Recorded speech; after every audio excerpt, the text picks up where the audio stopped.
Parashat Hayei Sarah.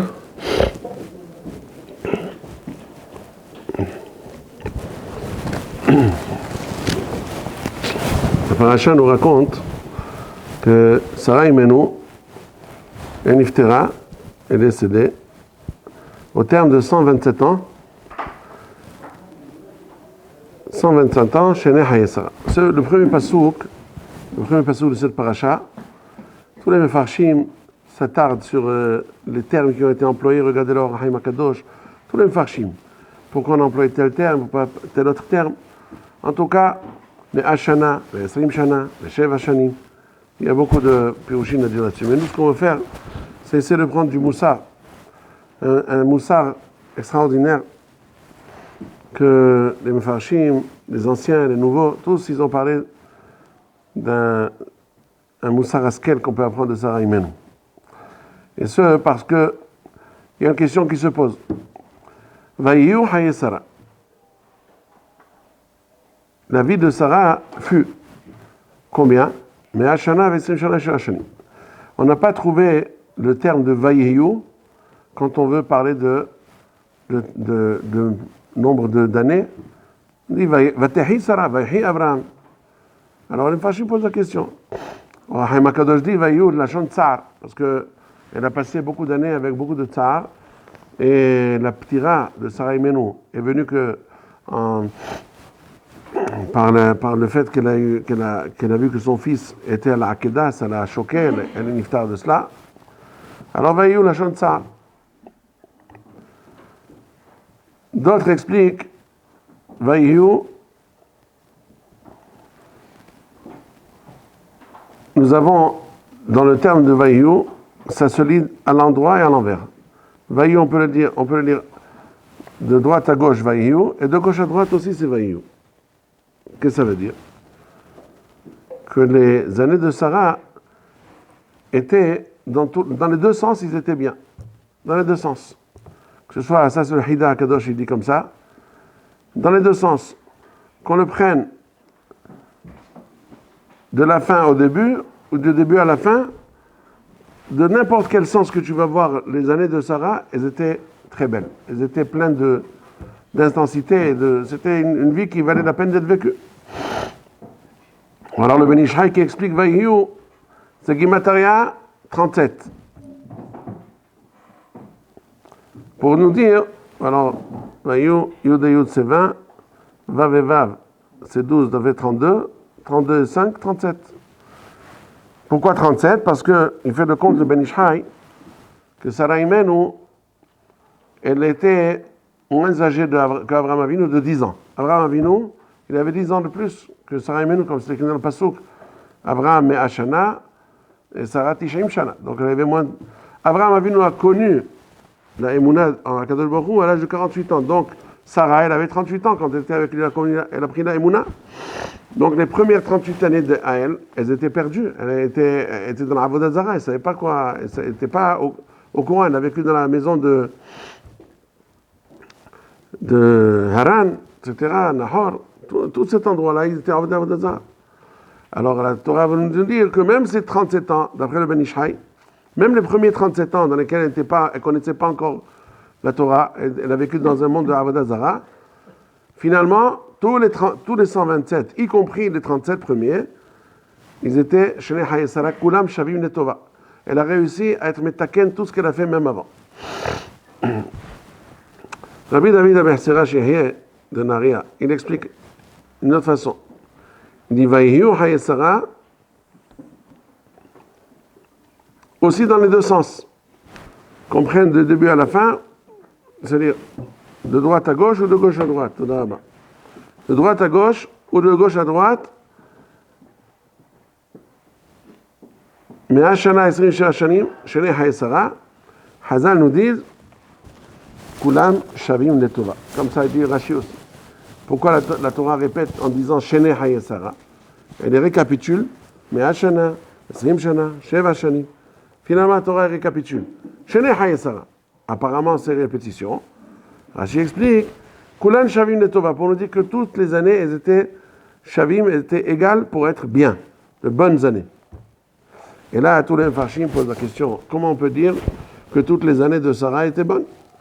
Or, Haïm Akadosh dit que seulement après que Hagar et Ishmaël ont été renvoyés, c'est là qu'elle a commencé à vraiment à vivre.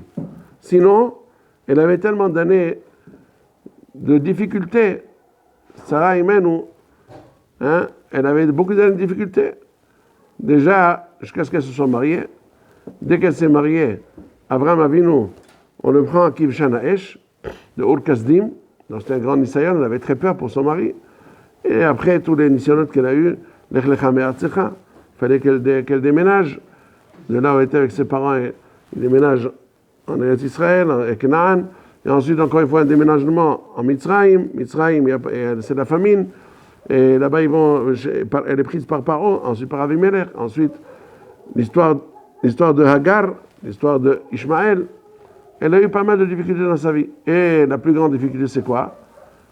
C'est la stérilité. Elle ne pouvait pas avoir d'enfants. Jusqu'à l'âge de 90 ans, c'est beaucoup, beaucoup de difficultés. Alors comment on peut dire Kulan Shavin Letova? Toutes les années étaient belles, étaient très bien. Difficile à comprendre. Alors justement, Rabbi David Abessera, il y a un sefer qui s'appelle Emunah Bitachon, je ne sais pas si vous l'avez là.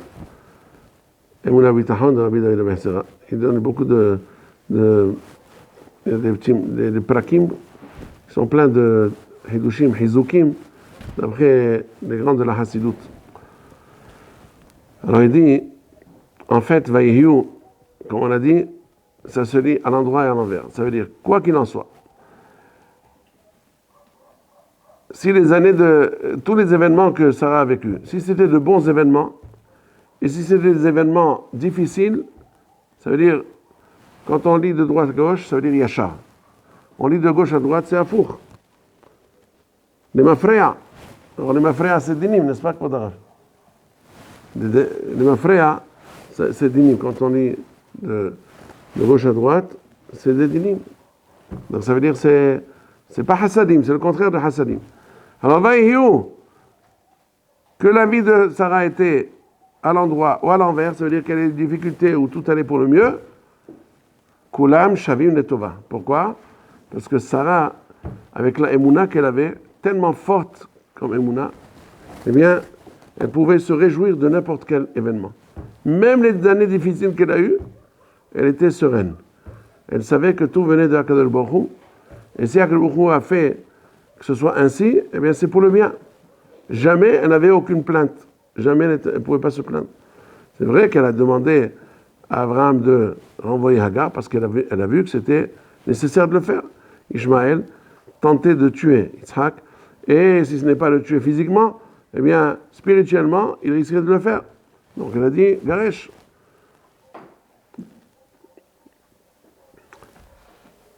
Mais, à part cela, tous les événements qu'elle a eus, Kulan Shavin Letova, explique Rabbi David.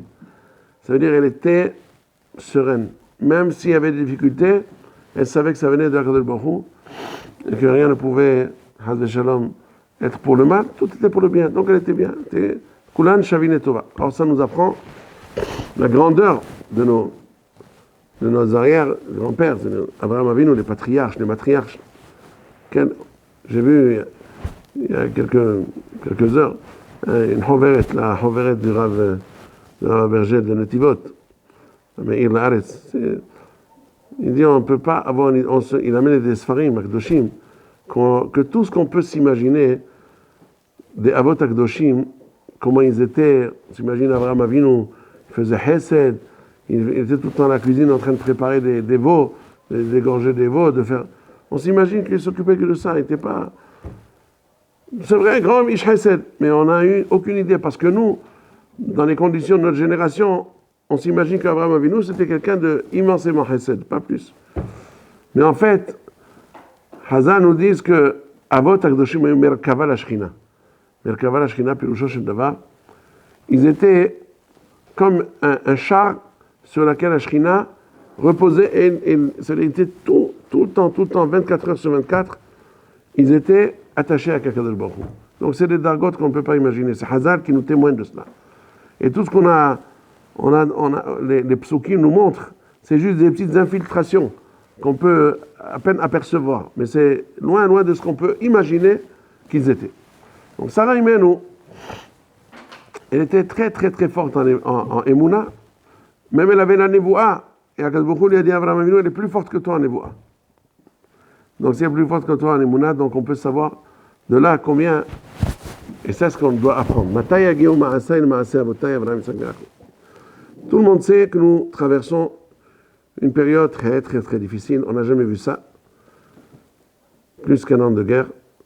Tout le monde braque sur nous leurs armes. On ne sait pas que sera le lendemain. Donc on a besoin d'être mitchazek be'emuna, be'bitachon. Donc c'est ce qu'il faut faire le plus. Et savoir que toujours, Akadosh Baruch Hu est avec nous, nous protéger, et il ne fait que le bien. Même en ce qui concerne la situation géopolitique d'aujourd'hui, eh bien, déjà, Rabbi Shimon Bar Yochai, il a déjà parlé de cela. Regardez bien le Zohar, Parashat Va'era. Pas Va'era qu'on vient de lire la semaine dernière, Va'era. Va'era, c'est dans Shemot, la deuxième parashat de Chumash Shemot. Et bien, le Zohar là-bas dit, comme une névoa, et c'est une névoa. D'ailleurs, on la voit se réaliser sous nos yeux aujourd'hui, que les Bnei Ishmaël, à l'approche du Mashiach, vont faire beaucoup de misère aux Bnei Israël. Ils ne vont pas les laisser, ils vont les empêcher, ils vont les déranger quand ils vont revenir en Eretz Israël, à la fin des temps. Et ils vont perpétrer de grandes batailles, de grandes guerres dans le monde entier. Il y aura une grande guerre sur la terre ferme, Bayabasha, une grande guerre dans la mer, guerre maritime, Ve'ehad al Yerushalayim, et une guerre autour de Yerushalayim. Et le Zohar HaKadosh promet, Yerushalayim not imaser bidehem. Finalement, ils s'entretueront tous, et finalement, c'est à ce moment-là que Mashiach va paraître et qu'il va se dévoiler. On voit tous les pions se mettre en place pour donner cette névoie-là.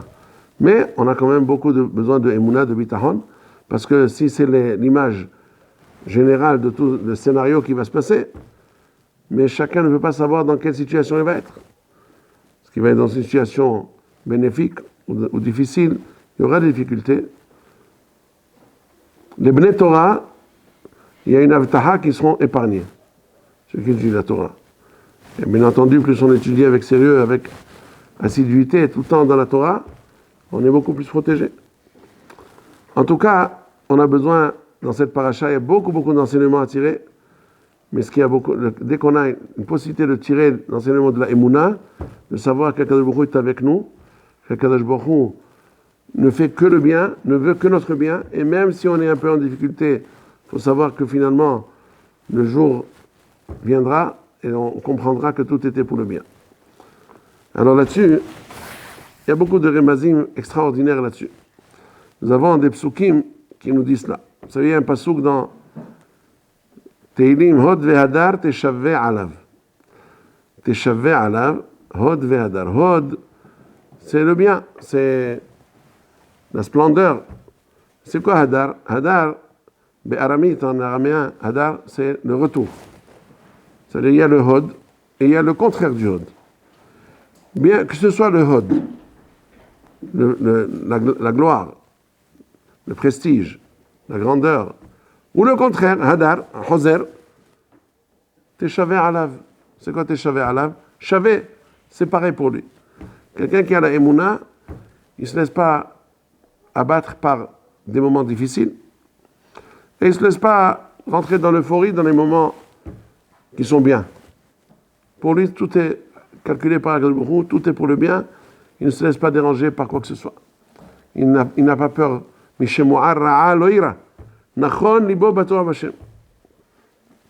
s'il y a des choses qui font peur, bien entendu, le mieux, c'est éviter d'écouter tout ce qui se passe dans le monde. Quand on est plongé dans la Torah, il n'y a rien à craindre. C'est extraordinaire.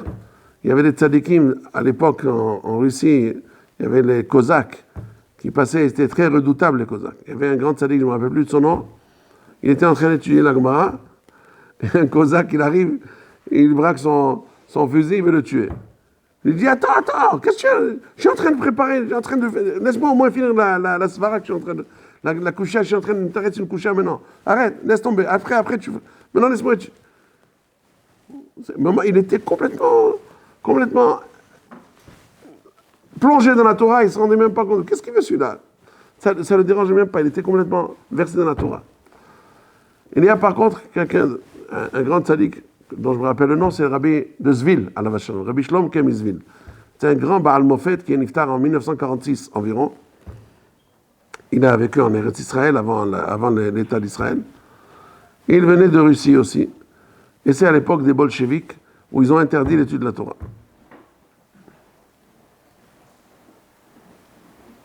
Et un jour, alors qu'ils étudiaient en cachette avec les Talmudim,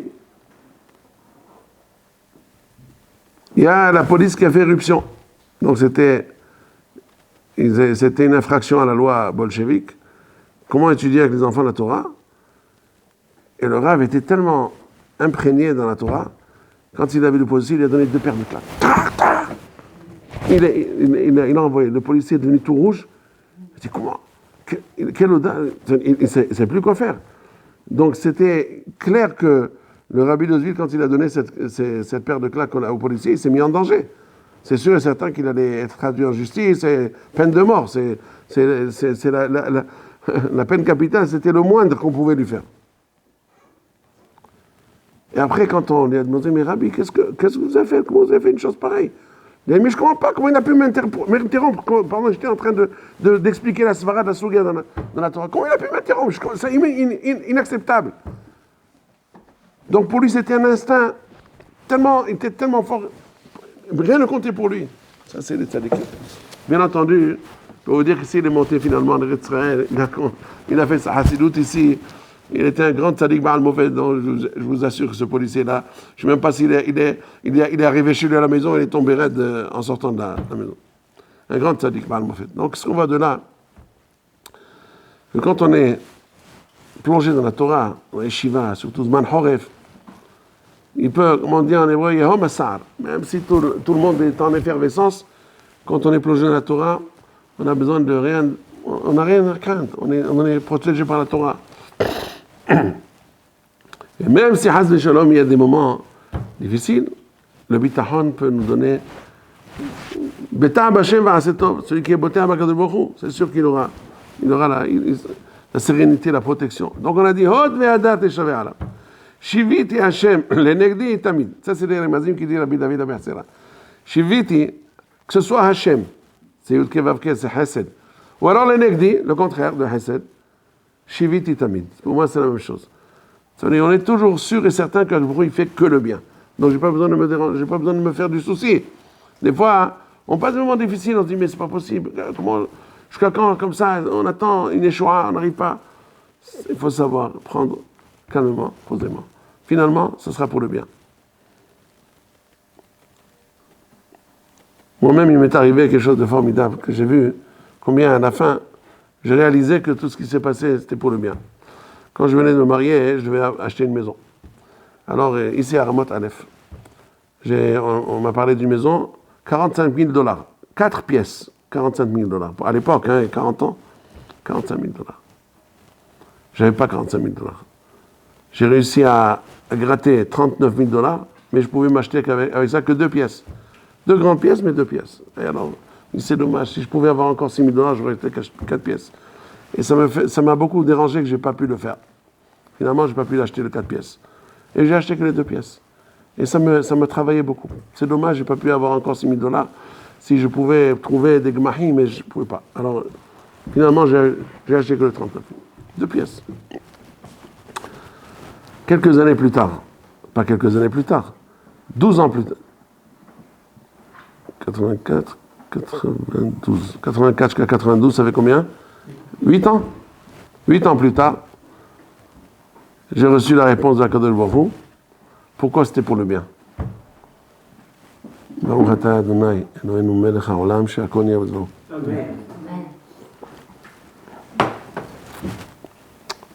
Baruch Hashem, pendant les années, Il y a eu des enfants qui sont venus au monde. Et il y a une loi qui est passée que ceux qui ont 3 enfants ou plus et qui n'ont pas de logement assez grand, ils sont zakaïm, ils ont le droit d'être inclus dans des projets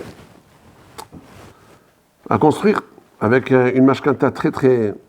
Aujourd'hui, il n'y a plus ces conditions-là, mais à l'époque, il y avait des conditions. Pour ceux qui ont une famille nombreuse, 3+, c'est déjà famille nombreuse.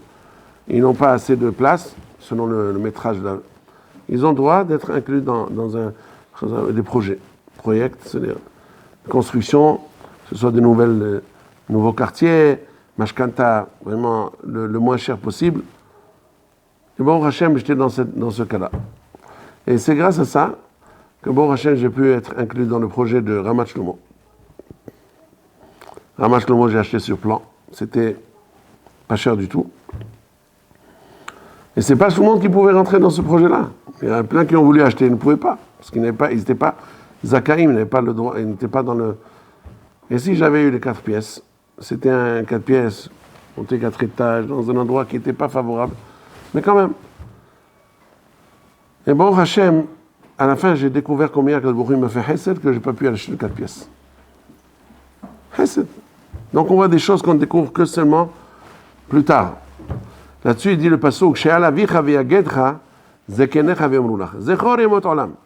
Quand tu te poses des questions, pourquoi ça n'a pas marché, pourquoi j'ai eu ceci, pourquoi j'ai eu cela, Zechor yemot olam. Rappelle-toi des périodes précédentes. She'alavicha ve'yagedcha, demande à ton père, il te dira, et à ton grand-père, zekenecha, tes arrière-grands-pères, ve'omrulach. Apparemment, c'est une répétition. Demande à ton père, demande à tes grands-pères. Pourquoi dans le père il a dit Yagedcha? Dans le grand-père il a dit Zekenecha. Ou les deux Yagedcha, ou les deux Yagedcha, ou Yomrulach. Pourquoi Yagedcha et Yomrulach, les deux? On a dit comme ça. Le père, quand on demande au père, il va te dire que tout, c'est dur, Yagedcha. Yagedcha, les Hagid, c'est Dvarim Kashim Kegidim. C'est des choses dures. Tu demandes à ton père, il est encore jeune. Comment ça se passe? Ah, c'est dur. Mais tu demanderas à tes grands-pères, Zekenecha, Viomrulach. Ils te diront, Amira Raka. Tu te diras, Baruch Hashem, à l'époque, je pensais que c'était dur, mais maintenant, aujourd'hui, je vois que c'était pour le bien. Parce qu'il a déjà pris de l'âge. Il a une perspective, il peut voir rétrospectivement, il peut voir combien les choses étaient pour le bien. Quand il était jeune, Avicha, Yagetra, oh, c'est difficile. Mais c'est seulement après qu'on prend du recul, après des années, qu'on peut se rendre compte que tout était pour le bien. Donc il n'y a pas de quoi se plaindre. C'est ça qu'il dit aussi, Avraham Zaken Babayamim. C'est quoi Avraham Zaken Babayamim? Quand Avraham est devenu Zaken, alors il a vu que toutes ces années, c'était des journées. Alors que quand il était sur place, sur scène, il pouvait peut-être voir qu'il y avait des moments obscurs, comme des nuits. Mais à la fin, quand il était Zaken, Bayamim, il s'est rendu compte que finalement, c'était des journées. Alors c'est pour ça qu'on dit Sarah imenu bat mea ke bat kaf. Bat kouf ke bat kaf. Pourquoi bat kouf ke bat kaf? Alors on dit, pour elle, Mizmor le Toda, c'est quel Mizmor? Mizmor kouf. La Mnatzeh hayancha beyom tzara, c'est quoi? C'est Mizmor kaf. Bat kouf ke bat kaf. Pour elle, même Yom Tzara, c'est pour elle, c'est comme Mizmor le Toda. On peut dire Mizmor le Toda, c'est même Yom Tzara. Parce que c'est pour le bien. On ne sait pas, Akadosh Baruch Hu, il fait passer le bien par tous les moyens. On ne peut pas savoir quels sont tous les passages difficiles. On dit aussi comme ça, dans Masharet Hagiga, il est dit Veshavtem uritem ben tzadik le rasha, ben oved Elohim, la asher lo avado. Haynu rasha, haynu lo avado, haynu tzadik, haynu oved Elohim. Pourquoi on se répète, le pasuk se répète, Shavtem uritem tzadik le rasha? Le Navi dit comme ça. Il dit, l'Agma dit, Zeh hashone pirko mea pa'amim, veze shone pirko mea pa'amim vechad. Celui qui répète 100 fois, et celui qui répète 101 fois, ça c'est Oved Elohim, ça c'est pas lo avado. Alors la question est encore plus difficile. Pour une fois qu'il a fait de plus, alors ça s'appelle lo avado. 100 fois il a répété la Gemara, c'est pas facile de répéter 100 fois. L'autre il a fait encore une fois, 101 fois. Celui-là il est Oved Hashem, celui-là il n'est pas Oved Hashem. Il n'est pas Oved Hashem, 100 fois ça ne s'appelle pas Oved Hashem. Mais c'est complètement, ça nous amène vers l'oreille ouche. Comment on peut dire non Oved Hashem? Mais si on dit selon le Remez, j'ai vu des Mefashim qui ont dit un Remez très bien là-dessus. Il dit Shone Pirko Mea, c'est Mizmor Letoda. Mea Ve'ahad, c'est Mizmor Kuf Alef, Hesed ou Mishpat Ashira. Im Hesed Ashira, Im Mishpat Ashira. Le Mizmor Kuf Alef dit Mizmor le David, Hesed ou Mishpat Ashira, Lecha Hashem Azamera. Hazal nous dit c'est quoi Hesed ou Mishpat Ashira? Im Hesed Ashira. Ve'im Mishpat Ashira. Quand je vois qu'il y a du Hesed, je vois que me fait du bien, clair, qu'on le voit clairement qu'il me fait du bien, je chante. Mais même si c'est Mishpat, même si Had Shalom, il y a des moments difficiles, aussi Ashira. Parce que je sais que c'est pour le bien. Donc, Oved Elokim, c'est celui qui fait Hesed ou Mishpat Ashira. Kuf Aleph. Lo Avado, celui qui fait un Mizmor Letoda. Ça veut dire quoi? C'est-à-dire que lui, il fait des louanges à Kadosh Baruch Hu, il dit merci que quand tout va bien. Toda, quand il a de quoi dire Toda, il dit Toda, c'est très bien. Mais s'il n'a pas de quoi dire Toda, si des choses, il passe un mauvais petit quart d'heure, comme on dit, un mauvais quart d'heure, il a des problèmes, il a des ennuis. Alors il ne peut pas dire Toda, non, mais il se plaint. Il se plaint. Lo avado. C'est pas comme ça qu'on sert à Kadosh Baruch Hu. Servir à Kadosh Baruch Hu, ça veut dire être tellement imprégné de Emouna et de Bitachon, que même quand ça ne marche pas, on est sûr que c'est pour le bien. Et on dit merci à Kadosh Baruch Hu. C'est ça extraordinaire. Quand on vit cette Emouna-là, il n'y a pas mieux que cela. Alors comme le moment est arrivé, je suis pas venu par vite. Alors on va conclure. Il y avait encore beaucoup de choses, mais c'est pas. Il fallait que je vienne avant, mais j'ai pas le temps. Je vais conclure avec un Maasé ou deux, comme ça vous voulez. Il y a un Maasé avec un grand gaon qui s'appelait Aderet. Rabbi Eliyahu David, Rabinovitch Teomim. Raché Tevot, Aderet. Un grand gadol Batora de Vologine, est venu en Eretz Israël, était Rav de Yerushalayim, après Rabbi Shmuel Salant. Gaon Atsoum. Sa fille est décédée très jeune. Elle n'était pas encore mariée. Elle devait se marier incessamment. Mais elle est morte. Pitom, elle est morte. Alors, et lui, c'était quelqu'un il était très, très, très rigoureux dans les temps. Jamais ne tardait de quoi que ce soit. Il était toujours ponctuel, à l'heure. Mais quand ils ont annoncé que sa fille Niftera, ils ont dit, voilà, l'Alvaya, elle devait sortir à telle et telle heure. Disons, midi. Ils attendent midi et demi, 1h, 1h30. Il ne sort pas de sa chambre, il est enfermé. Il ne sort pas de sa chambre. On n'ose pas lui taper à la porte parce que, quand même, il est à un moment difficile, on comprend. Difficile pour lui, alors il ne sort pas encore. Il doit faire des préparatifs, on ne sait pas qu'est-ce qu'il fait. À la fin, environ 2 heures après, l'heure de la scène, vers 2 heures, il est sorti. Bon, l'Alvaya s'est passé, Spedim, tout ça. Après, ceux qui étaient proches de lui, ils lui ont dit, Rabbeinu, pourquoi vous avez tardé? On peut savoir. Dites-nous qu'est-ce qui s'est passé. Il nous a dit, écoutez, Hazal disent que Hayav Adam levarech ala ra'a, que Shem Shem levarech ala tova. Avec la même simha. Alors il dit, c'est quoi tova? Si je devais prendre ma fille à la choupa, ça aurait été tova. Combien j'aurais été saméach, combien j'étais heureux. Et maintenant, quand Ba'avanot Arabim elle est niftera, sa fille, alors il voit qu'il n'assistera pas à sa choupa. Il pensait avoir des enfants de cette fille, il n'aura pas. Alors, bien entendu, il est très triste. Quand il va faire la bracha, il ne pourra pas faire la bracha d'Enaemet avec Simha. Or, il ne peut pas être yoté la halacha d'être mevalech avec Simha s'il n'est pas avec Simha. Ça lui a pris 2 heures pour se travailler que tout est pour le bien, que si Akadosh Baruch Hu il a fait ce qu'il a fait, donc c'est pour son bien. C'est sûr qu'elle est dans un monde extraordinaire, que tout est pour le bien. Si jamais, comme la Gemara dit, si elle était restée là, peut-être qu'elle aurait fauté. Donc c'est pour le bien. Donc il a tellement travaillé, jusqu'à ce qu'il est monté au degré qu'il était, mamash, il a fait la bracha d'Enamet avec la même joie que s'il avait rentré là. Ça, il faut travailler. Ça, c'est vrai, à l'époque. Alors, Sarah Imenu, c'était ça sa grandeur. Kulan Shavin Letova. Kulan Shavin Letova. Rabbi Yitzhak Zilber, c'était un grand tzaddik qui a lutté contre le communisme en Russie. Il a propagé la Torah envers et tout.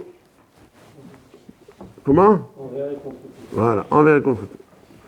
Il a lutté, il a monté des mosdot de Torah, bien entendu en cachette. Quand il est arrivé en Eretz Israël, aussi ici à Ramot, il a tout un quartier de Hozrim Bitshuva de Russie. Et lui, il a raconté qu'il y avait à la Yeshiva de Mir 2 cuisinières. Les 2 avaient travaillé en tant que cuisinières en Russie à l'armée. L'armée de Russie, elles avaient un poste de cuisinière. Elles préparaient les repas pour les soldats. Et voilà que Baruch Hashem, avec le temps, ils ont réussi à quitter la Russie et ils sont venus en Israël. Elles sont devenues cuisinières, comme je dis, à la Yeshiva de Mir, la plus grande yeshiva du monde. Alors pendant qu'elles cuisinaient, l'une n'arrêtait pas de se plaindre. Ah, il y a beaucoup de travail, il n'y a pas assez c'est pas assez rémunéré. Chaque fois, elle se plaignait. Elle n'arrête pas de se plaindre. La deuxième, elle était tout le temps en train de dire Toda à la Kadosh Baruch Hu. Merci Hachem, tu m'as fait venir en Israël. Au moins, quand je cuisine pour les Talmidei Hachamim. Je travaille pour que les Talmidei Hachamim puissent prendre des forces pour continuer à étudier la Torah. Et tout le temps, elle dit, une parlait comme ça, l'autre parlait comme ça. Il dit, Rav Zilber, regardez-moi. Les 2, elles ont fait le même travail. Elles ont cuisiné. Mais l'une, elle n'a gagné que des plaintes. Elle se plaint que ça va lui ajouter. Travailler. Ça ne lui a pas ajouté de la paye. C'est rien qu'elle, tout le temps, elle se mordait. Elle se morfondait dans son... elle se mangeait le cœur, comme on dit. Mais l'autre, chaque fois qu'elle cuisinait, chaque graine de sel qu'elle mettait dans c'était une mitzvah, parce qu'elle était mechavenet leshem mitzvah. Même quand elle est mechavenet aussi pour son salaire, mais en même temps, elle est mechavenet leshem mitzvah. Zé vezé gorem, mutar. Vous savez que même le Rav Vadron à la Vachalom, quand il voyait les travailleurs qui arrangeaient les routes, les égouts, ils mettaient du goudron, quand ils travaillaient, c'était des Yehudim qui travaillaient à l'époque. Il leur disait, si jamais vous pensez que vous êtes en train de faire mitzvah tishuv Eretz Israël, vous avez une récompense. Vous êtes en train de faire une mitzvah. C'est pas parce que vous recevez un salaire dessus que vous n'avez pas une mitzvah. Dès que vous êtes mechavnim, vous pensez, oui, je suis en train de faire une mitzvah, de construire Eretz Israël, vous avez le sachar de quelqu'un qui construit Eretz Israël. Au contraire, j'ai encore un sachar parce que je travaille pour nourrir ma famille, pour ne pas avoir à voler. Donc vous avez 2 mitzvot. Vous nourrissez votre famille et en même temps vous construisez Eretz Israël. Alors elle aussi, cette cuisinière, elle travaillait pour son salaire, mais en même temps, elle avait la kavana, elle était attachée à Kadosh Baruch Hu par le fait qu'elle voulait préparer de bons repas pour les Talmidim qui étudient la Torah. C'est comme ça qu'il va y avoir, quand on acquiert une vision positive de tout ce qui se passe autour de nous, et c'est du travail à faire. C'est facile pour moi de le dire. Mais on doit tous travailler là-dessus. Parce que ça ne vient pas facilement. Mais, à la fin, Kadosh Baruch Hu donne cette madriga. Quand on travaille chaque jour, il nous arrive, et bien entendu, on est là toujours, on a des nisyonotes. Chaque moment, que Baruch Hu peut nous donner un nisayon. Quelque chose de fâcheux, Hazé Shalom. On ne veut pas savoir, c'est le Baruch Hu qui décide. On doit prier. Chaque matin, quand on fait les birkot ha-shahar, il faut bien être mechaven sur ce qu'on dit. Il faut prendre son temps. Yiraton minefanecha she'elokenu l'kavtenu. She'targilenu betoratecha. Ve'tadbikenu b'mitzvotecha. Ve'al tevi'enu lo lidei chet, lo lidei avon, lo lidei nisayon, lo lidei... Ça, la première, c'est bakashot ruhaniyot. C'est des demandes, on fait des prières pour notre spirituel, pour notre Yirat Shamayim. La deuxième, Yiraton minefanecha she'elokenu. She'tatzilenu hayom v'chol yom vayom. מעזי פנים, מעזות פנים, מאדם רע, מאישה רע, כי גוסים לאישה רע, מיצר רע, מחבר רע, משכן רע, מפגע רע, מעין רע, מלשון הרע, למען שינון, מעדות שקר, שנאת הבריות, עלילה, מיתה משונה, מעולאים רעים, מקרים רעים. On prie à Kadosh Baruch Hu de ne pas nous confronter avec des mauvais moments. On prie, il faut prier avec beaucoup de kavana. Et bien, Ezrat Hashem, Kadosh Baruch Hu, il nous sauve chaque jour. Il y a plein de choses qui peuvent arriver. Kadosh Baruch Hu nous sauve. On le voit, chaque moment, on le voit. À la dernière minute, on se réveille, on voit qu'il y avait un danger. Kadosh Baruch Hu nous l'a fait éviter. On le voit chaque jour. Mais si Haz le Shalom, il arrive quand même quelque chose fâcheux, un petit fruit. On reçoit un PV. Bon, vous n'avez pas de voiture, mais chacun dans son cas. Un PV, un truc, toutes sortes de petits pépins comme ça. Alors, première tendance, c'est de dire, oh, c'est dommage. Et on perd la matzavoa. L'humeur. On devient de mauvaise humeur. Et cette mauvaise humeur, là, c'est catastrophique parce que ça nous enlève. On ne peut pas étudier comme il faut, on ne peut pas prier comme il faut. Il faut tout de suite se libérer de cela. Il faut se libérer de cela. Il faut avoir la émouna, le bitachon, que tout est pour le bien. Et comme ça, on passe toutes nos journées, elles sont heureuses. On étudiera avec eux. Mais alors, qu'est-ce qui se passe? Ada hatuna ze avo, ils disent ici. Même des petites choses comme ça, finalement, c'est sûr et certain que dans quelques temps, on oubliera cela. Pourquoi ne pas oublier tout de suite, on oublie. Un petit peu, bon, c'est passé, ça y est, on met derrière nous. Non, pas besoin de se morfondre. Il faut être sûr et certain que c'est pour le bien. Et avec ça, Ezrat Hashem nous aidera. Et quand on travaille, des fois, on gagne la bataille, des fois on la perd, mais il ne faut pas désespérer. Le lendemain, on refait. Et on se mitchazek encore une fois dans ce cas-là. Se rappeler de Sarah Imenu, Kulam, Shavim, Letova. Quoi qu'il en soit, on est sa mère. Quoi qu'il en soit. On est sa mère, on est boter, on est sûr que le bruit fait tout pour notre bien. Mais Ezrat Hashem, comme ça, on réussira. Yeshuat Prat, Yeshuat Klal. Bimera, Biamenu, Geoula, Shlema, Amen, Amen.